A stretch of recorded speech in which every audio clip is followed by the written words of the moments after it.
what do we do? What do we create, right? What do we create that's meaningful? Because I don't think it can be sappy, sticky, popular Christian products, not all of which are bad, but much of which leave a lot to desire. What can both have gravity and meaning? Well, C.S. Lewis had a quote where he basically said, don't ever concern yourself with being original. All you need to do is tell the truth and you'll always be original.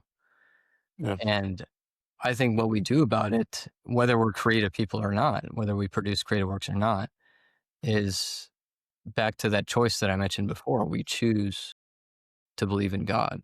And that's a constant choice. That's an everyday choice. That's an every second choice, right? Because again, to choose to believe in God means that I'm going to choose to act in a way, think in a way, do in a way that God does exist. Sometimes we don't. Every time we sin, we basically are acting in a way that God doesn't exist. Yes. Because how could you not fear, the ultimate source of everything? Like if he were to just reveal like 0.00001% of his grace and light to us, we would be eviscerated. Yes. Right.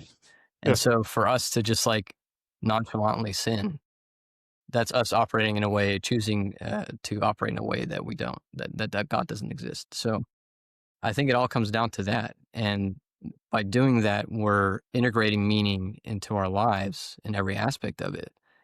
And that's where the battlefield is happening. It's happening in the metaphysics, in the spiritual world, where when we act in this way, we're introducing more and more meaning against the tides of meaninglessness, against the void, right? And I think that's really the only solution, because like when you said the nihilism is the void, and the void cannot produce, it cannot create, it can only really destroy, right? It sucks in and destroys. The other side of that is that meaning is like the image that you gave before of like a campfire.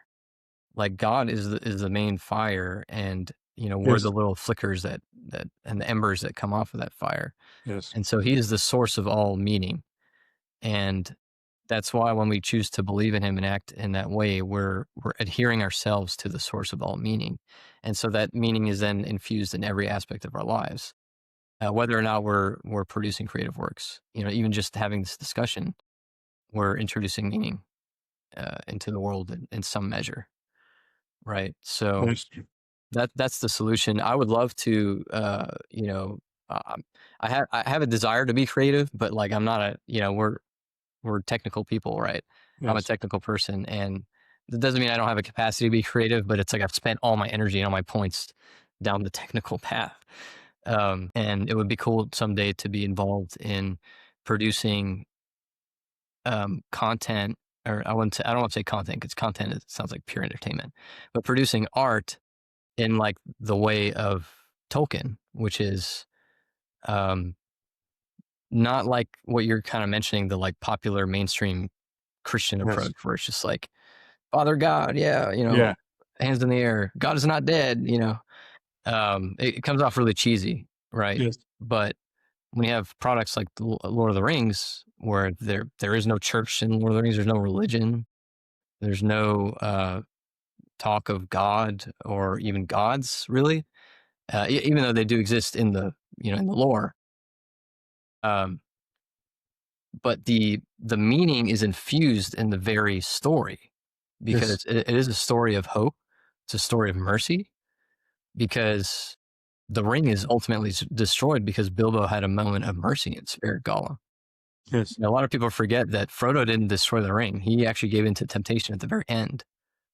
And it was Gollum who attacked him, trying to vie for the ring, that ultimately the ring fell into the fire. And that wouldn't have happened if Bilbo that many years ago didn't spare Gollum as an act of mercy. So you see how like these concepts, these good and beautiful and Christian concepts, are ingrained in the very story itself, but not explicitly, outwardly, like, self-righteous in its expression.